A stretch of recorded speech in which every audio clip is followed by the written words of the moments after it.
नमस्कार दोस्तों, जय श्री कृष्ण। दोस्तों, ग्रहों की एक श्रृंखला हमने शुरू की। ग्रहों का एक परिचय हम लेकर चले।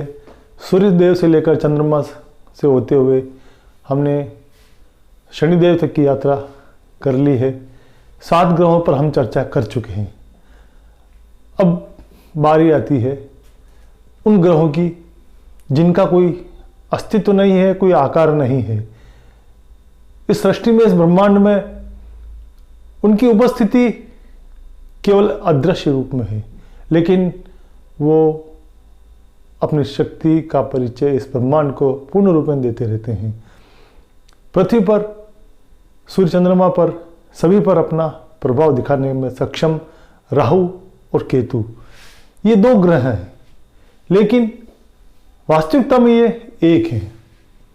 लेकिन एक होते हुए भी ये 2 हैं, 2 अलग अलग भागों में विभाजित हैं। एक राक्षस जिसका भगवान विष्णु ने सुदर्शन चक्र के द्वारा सर अलग कर दिया और धड़ अलग कर दिया। ये 2 भाग जो अलग अलग रूप से इसमें सृष्टि में विद्यमान है और अपनी उपस्थिति दर्ज कराते रहते हैं। अमृतपान करने के कारण अजर अमर हो गया वो राक्षस राहु और केतु, 2 नाम इनको दिए गए। और अमृत लेने के कारण उस राक्षस ने वो पद पा लिया जिसने सूर्य चंद्र जैसे ग्रहों को भी प्रभावित किया है।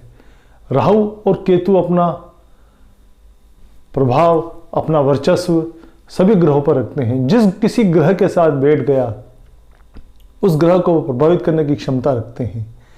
दोनों का स्वभाव एक ही शरीर से अलग हुआ है, लेकिन दोनों का स्वभाव अलग है। हालांकि एक स्वभाव में, कई स्वभाव में इनके समानता भी है। राक्षस है, ये पापी ग्रह माने गए हैं, पृथकतावादी ग्रह हैं, अलग करने का स्वभाव रखते हैं क्योंकि ये खुद अलग हुए हैं। इनका जो अस्तित्व है वो अलग होकर संपूर्ण हुआ है, लेकिन ये जहां भी बैठ जाते हैं उस भाव के सुख से भी पृथक करने का भाव रखते हैं। उनका जो स्वभाव है अलग करने का है, इसीलिए ये नेष्टकारी भाव में प्रबल माने गए हैं। पापी ग्रह जितने 6 छठे भाव में सक्षम माने गए हैं, शनि, मंगल, राहु, केतु, ये दुष्टों का नाश कर देते हैं, रोगों का नाश कर देते हैं, कर्जे का नाश कर देते हैं। इतनी क्षमता ही रखते हैं। लेकिन जहाँ शुभ भाव में बैठ जाते हैं तो उन भावों का प्रभाव समाप्त भी कर देते हैं। राहु जैसा ग्रह, केतु जैसा ग्रह अगर सप्तम भाव में बैठ जाता है, पत्नी के भाव में बैठ जाता है, तो पत्नी के सुख से ही वो विमुख कर देता है। पत्नी का सुख नहीं मिल पाता है। बार बार अलग होना, तलाक की नौबत आ जाना, दोनों के सुखों में, ग्रस्त सुख में कमी कर देता है। ये होता है राहु और केतु का स्वभाव। आज हम इसी पर चर्चा करेंगे। तो दोस्तों, हमारे साथ वीडियो के अंत तक बने रहिएगा और वीडियो पसंद आने पर लाइक जरूर कीजिएगा, सब्सक्राइब कीजिएगा। अपने विचार कमेंट बॉक्स में देकर हमें ज़रूर बताइएगा कि आपको ये वीडियो कैसी रही और इसमें कोई कमी पेशी रही हो तो अपने सुझाव जरूर दीजिएगा। दोस्तों, सर्वप्रथम हम बात करते हैं राहु की। राहु काम, इच्छा, भोग, प्रवृत्ति, सब कुछ राहु की चाह है। पूर्व में भी मैंने आपको ये बताई है। राहु केतु के ऊपर हम कई बार चर्चा कर चुके हैं और शनि के ऊपर भी कई बार हमने चर्चा की है। कई बार मैं कई वीडियो में इनके स्वभाव के बारे में बता चुका हूं। आज मैं संयुक्त रूप से इसका सार आपको बताने की कोशिश करूंगा। राहु इच्छा है, कामना है, उसकी प्रवृत्ति भोग की है। वो हर सुख सुविधा को उपभोग करना चाहता है। दैत्यों का यही स्वभाव रहा है, सुख सुविधाओं का उपभोग करना। हमें उनको मोक्ष नहीं चाहिए, उनको सदगति या उन्नति की चाह रखते हैं तो केवल और केवल अपनी इच्छाओं की पूर्ति के लिए वो उन्नति चाहते हैं। सफल कूटनीतिक होते हैं, राजनीति का गुण उसमें जबरदस्त होता है। कपट है, ये माया है। राहु का कोई अस्तित्व नहीं है, एक धुआं है माया के रूप में सृष्टि में विचरण कर रहा है, दिखाई नहीं देता, लेकिन अपनी शक्ति का वर्चस्व सभी पर रखता है। शनिदेव के सिर पे सलार हैं, ये स्वयं कुछ नहीं करते हैं, शनि की आज्ञा का पालन करते हैं। जो व्यक्ति बुरे कर्म करता है, शनिदेव राहु केतु के द्वारा उनकी दशा अंतर्दशा में, गोचर में किसी न किसी रूप में प्रभाव दिखा देते हैं। राहु का जो स्वभाव है कपटपूर्ण है। उसने धोखा किया, देवता के साथ धोखा किया, अमृतपान की चाह रखी, इसलिए सूर्य और चंद्रमा के वो जानता था कि ये उजल है और उजाले में मैं छुप जाऊंगा, मेरा अस्तित्व लोगों को नजर नहीं आएगा, मैं अमृतपान करके निकल जाऊंगा। उसकी इच्छा केवल और केवल अमृतपान की थी और वो उसने कर भी लिया।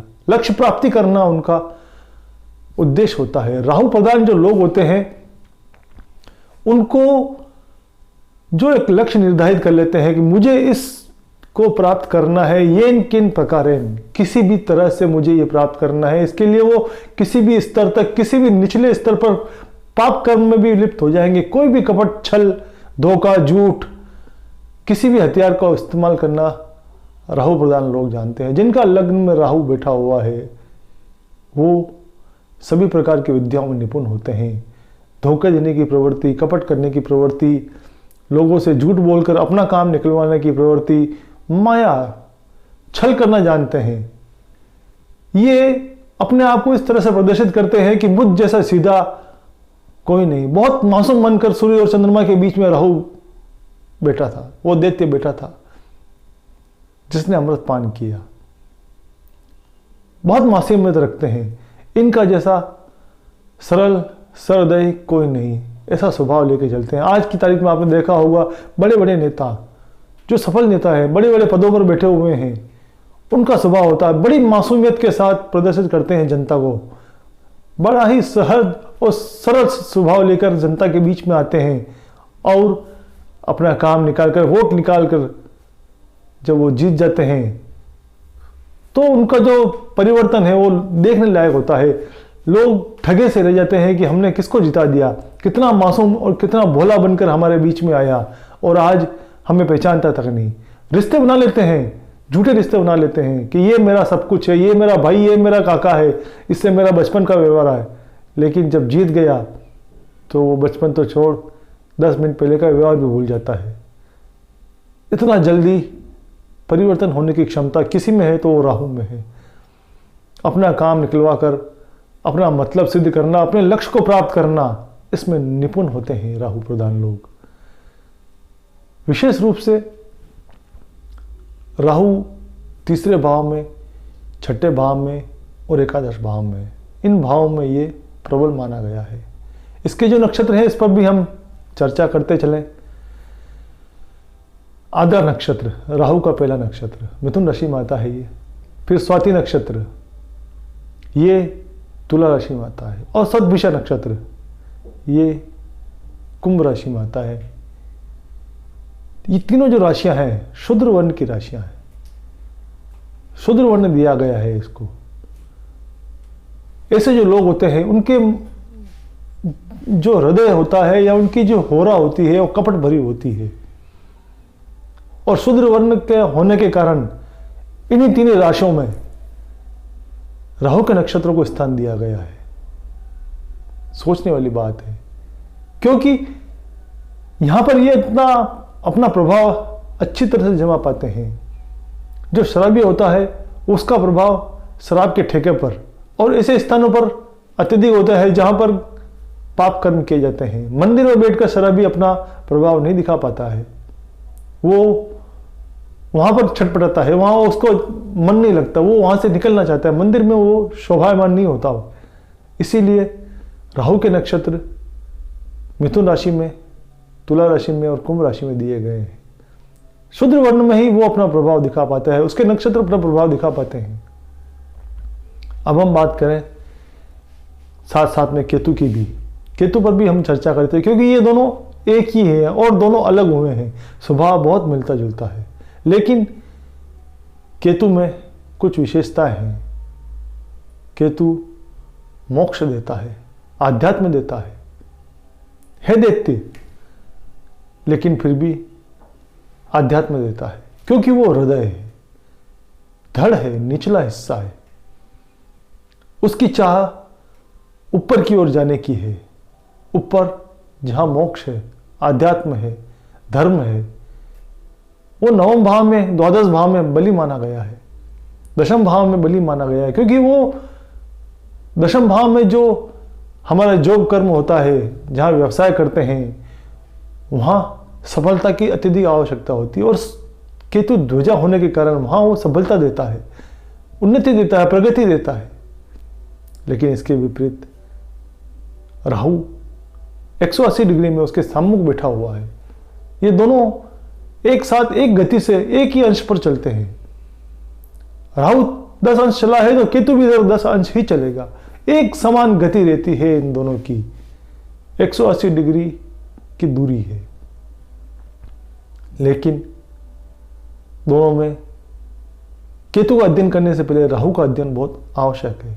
केतु जहां 12वें भाव में मोक्ष देता है तो राहु वहां पर 6ठे भाव में बैठा हुआ प्रबल सारे शत्रुओं को, सभी दुखों का नाश कर देता है, रोगों का नाश कर देता है, कर्ज मुक्ति का नाश कर देता है। तो 12वें भाव में केतु बैठकर सब कुछ देता है, मोक्ष देता है। ये एक दूसरे का संबंध है इनका। जहां केतु आध्यात्मिक उन्नति करता, आत्मिक उन्नति करता है, वो सही मार्ग पर लाने की कोशिश करता है। उसका जो स्वभाव है व्यक्ति को सन्मार्ग पर लाने का है। लेकिन राहु इसके विपरीत, वो व्यक्ति को बुरे कार्य की ओर ले जाता है, नशे की ओर ले जाता है, धुएं की ओर ले जाता है। सिगरेट करना, जो आप देखते हो अफीम वगैरह, दूसरा जो नशा है, धुएं संबंधित नशा है, पाउडर का नशा है, रसायन संबंधित नशा है, शराब का नशा है, इस ओर राहु ले जाता है। मांस की ओर ले जाता है, विष्ठा खाने की इच्छा होती है ऐसे लोगों की। जो गलत चीजें हैं उसका पान करने की इच्छा रखता है, वहां राहु बैठा हुआ है। जो आज की तारीख में देखते हो आप, कुरकुरे, चिप्स, चाउमीन, ये जो आइटम हैं जो आज की तारीख में इतना फैलाव ले चुका है, क्योंकि वहां राहु विद्यमान है। राहु आज के कलयुग में अपना प्रभाव बना के चलता है। वो हर गंदी चीज का पान कराने की रखता है, शुद्धता नहीं है उसमें कहीं। लेकिन केतु इसके विपरीत बैठा है, वो आत्मिक शुद्धि करता है। वो चाहता है कि ये जो शरीर है, ये जो आत्मा जड़ में पड़ी हुई है, नीचे पड़ी हुई, मूलाधार में पड़ी हुई है, इसको मैं आज्ञा चक्र से होते हुए विशुद्धि चक्र से आज्ञा चक्र से मैं सहस्रार की ओर लेके जाऊं, ध्यान की ओर ले जाता है केतु। वैराग्य देता है। जहां राहु माया देता है, काम वासना देता है, इच्छा पूर्ति जाता है, और केतु इससे विपरीत है। वो सबसे अलग करने की इच्छा रखता है।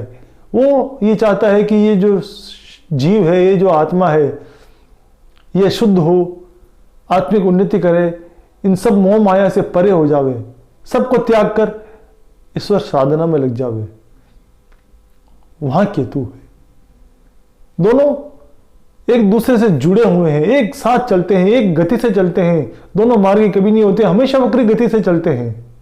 उल्टा ही चाल है इनकी, सीधी कभी नहीं हो पाती है। लेकिन स्वभाव दोनों का अलग है। राहु भी पृथक करता है, केतु भी पृथक करता है।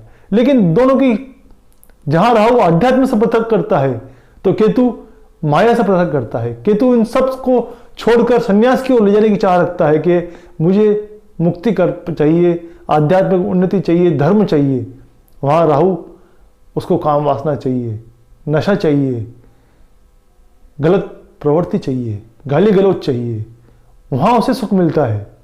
दोनों अलग हैं। अब केतु के नक्षत्र की हम बात करने में, सर्वप्रथम नक्षत्र दिया गया है केतु को। मेष राशि में अश्विनी नक्षत्र सर्वप्रथम दिया गया है। अग्नि प्रधान, जहां वो शूद्र वर्ण में राहु को बैठाया है, तो इसे क्षत्रिय वर्ण में दिया गया है। मेष राशि में, सिंह राशि में और धनु राशि में, ये तीनों अग्नि तत्व लिए हुए क्षत्रिय वर्ण की राशियां हैं।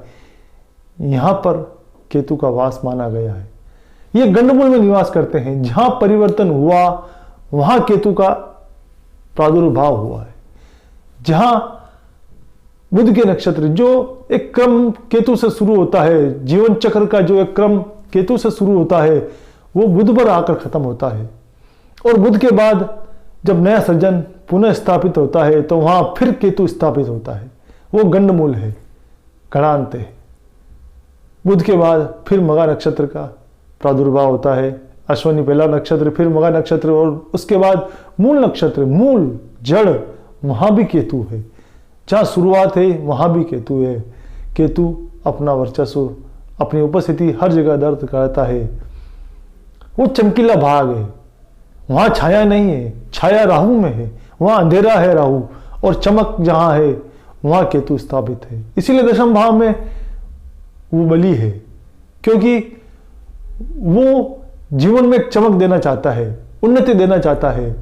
द्वादश भाव में बली है क्योंकि वो मोक्ष देना चाहता है। वो चाहता है कि जो जीव भटक रहा है उसको सद्मार्ग मिले, सही दिशा मिले, उसको यश कीर्ति पताका प्राप्त हो, ध्वजा के समान उसकी नाम फहराए और वो प्रगति करे। ये केतु की चाह है। लेकिन राहु पतन की ओर ले जाता है, नीचे की ओर ले जाता है, गलत कार्यों की ओर ले जाता है, नशे की ओर ले जाता है। आज की तारीख में जो इंटरनेट पर दूषित सामान परोसा जाता है वो राहु है। गलत प्रवृत्ति की ओर ले जाना, एक एडिट बना देता है। आज आप जितने भी सोशल नेटवर्क चल रहा है वहां लोग एडिट हो चुके हैं। एडिट होना यानी नशे की ओर बढ़ जाना, उनका नशा बन चुका है। सुबह शाम जितना वो प्रभु स्मरण नहीं करते हैं, जितना किसी अच्छे कार्य की ओर नहीं सोचते हैं, उनको हर 2 मिनट के बाद में मोबाइल चाहिए। मोबाइल के अंदर क्या चल रहा है उस पर उसकी बार बार नजर जाती है। कोई सामने बैठा हुआ है, अपना कितना ही हितैषी बैठा हुआ है, सब कुछ त्याग कर उसकी नजर तुरंत ध्यान मोबाइल पर जाती है। उसको वहां लत पड़ी हुई है, वो एडिट बनाता है। द्वितीय भाव में राहु बैठा हुआ है, लग्न में विवाह है, तो ऐसे लोगों को कोई ना कोई उनकी हरकत, कई बार लोगों का बैठे हुए नाक पर हाथ लगाने की इच्छा होती है, खुजली करने की इच्छा होती है, कुछ न कुछ लत पड़ी रहती है। वो लत ही राहु है जो वो बार बार उस ओर खींचती है। लेकिन केतु अलग है, वो विरक्ति देता, वो इसी किसी लत में नहीं पड़ने देता है। ये दोनों का स्वभाव है। मैं बहुत कुछ बताना चाहता हूँ, लेकिन ये क्रम अनवरत रूप से चालू रहेगा। हम बार बार कुछ और विषयों के साथ राहु केतु पर चर्चा करते रहेंगे, कई बार समय मिलता है। तो दोस्तों, आज हमने बात की राहु केतु की, जो 9 ग्रहों पर हमने एक सीरीज शुरू की थी। सूर्य से लेकर राहु केतु तक का हमने अध्ययन किया। आगे भी हम एक नए विषय के साथ पुनः आपके सम्मुख प्रस्तुत होंगे। तो दोस्तों, वीडियो पसंद आने पर लाइक जरूर कीजिएगा, सब्सक्राइब कीजिएगा। जय श्री कृष्ण।